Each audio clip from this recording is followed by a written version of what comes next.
যেখানে শেখ হাসিনা জুলাই গণ অভ্যুত্থানে শত শত ছেলে মেয়ের চোখ কেড়ে নিয়েছে, এই সরকার তারেক রহমানের সরকার এসে 5 মাসের মাথায় একজন কিশোরের চোখ কেড়ে নিলেন। আমরা বুঝতে পারছি এই সরকার পুরনো পথেই, স্বৈরাচারের পথেই হাঁটছে। অগণতান্ত্রিকভাবে তারা ক্ষমতায় থেকে দেশকে নৈরাজ্যের দিকে নিয়ে যাচ্ছে। তারা গণভোটের গণরায় মানে নাই, তারা স্বাধীন পুলিশ কমিশন করে নাই, অর্থাৎ তারা সন্ত্রাস নির্ভর তারা একই রাষ্ট্র তৈরি করতে চাচ্ছে, যেটা আগে ছিল সেটাকেই তারা অব্যাহত রাখছে।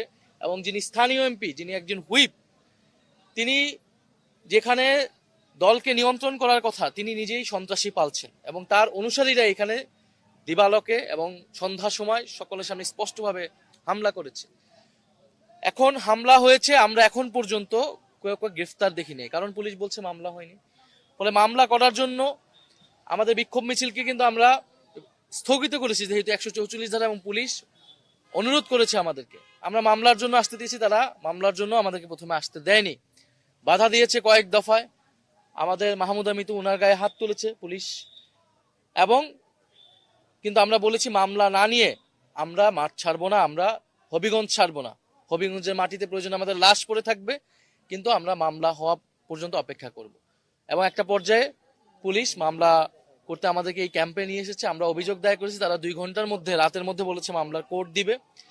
এবং আপনারা দেখতেছেন, আশেপাশে শুনতেছেন যে সন্ত্রাসী বাহিনী, যে স্থানীয় এমপির এবং বিএনপির সন্ত্রাসী বাহিনীরা তারা কিভাবে আতঙ্ক তৈরি করার চেষ্টা করছে। আপনি দেখেন গত 16 বছর তাদের এই উলম্ফন কোথায় ছিল। যখন বালুর ট্রাক দিয়ে বেগম খালেদা জিয়ার বাসা ভবন আটকে রাখা হয়েছিল, আজকে তারা সেই ট্রাক বসিয়েছে, তো তাদের হিম্মত হয়নি তখন সেই ট্রাক সরানোর। গত 16 বছর তাদের হিম্মত কতটুকু বাংলাদেশের জনগণ কিন্তু দেখেছে। সাধারণ মানুষ যদি গণ অভ্যুত্থানে নেমে না আসতো, ছাত্ররা নেমে না আসতো, এই গণ অভ্যুত্থান সফল হতো না। আপনি যদি বলেন এখানে মিথ্যা প্রোপাগান্ডা ছড়ানো হচ্ছে যে নাসিরউদ্দিন পাটোয়ারি কটূক্তি করেছে, এটা বলেছে সেটা বলেছে, নাসিরউদ্দিন পাটোয়ারি অথবা আমাদের দলের যে কেউ যদি প্রচলিত আইন বিরোধী, আইন লঙ্ঘন করে কোনো বক্তব্য দেয়, আইন অনুযায়ী তার ব্যবস্থা হবে, আইন অনুযায়ী সেটা ব্যবস্থা নেওয়া হবে। তিনি যদি রাজনৈতিক মূল্যবোধ বিরোধী কোনো বক্তব্য দেন, সেটার বিচার জনগণ করবে, ভোটে জনগণ রায় দেবে, জনগণ সেটা বিচার করবে। কিন্তু ছাত্র দলের বা বিএনপির বা কোনো সন্ত্রাসী তো সেটা বিচার করার কোনো এখতিয়ার নাই, কিন্তু তারা সেটা করছে। আর যদি কটূক্তির কথা বলেন, যে এক্স প্রেসিডেন্ট, যে ফ্যাসিস্ট চুপ্পু, তিনি বর্তমান প্রধানমন্ত্রী তারেক রহমানকে নিয়ে কটূক্তি করেছেন, জিয়াউর রহমানকে নিয়ে কটূক্তি করেছেন, খালেদা জিয়াকে নিয়ে কটূক্তি করেছেন। তাদের যদি হিম্মত থাকে, তাদের যদি শরীরে পোষণ থাকে, তাহলে তারা যে সেই এক্স চুপ্পুর বিরুদ্ধে কথা বলুক, চুপ্পুকে গ্রেফতার করুক, সেই হিম্মত কিন্তু এই সরকারের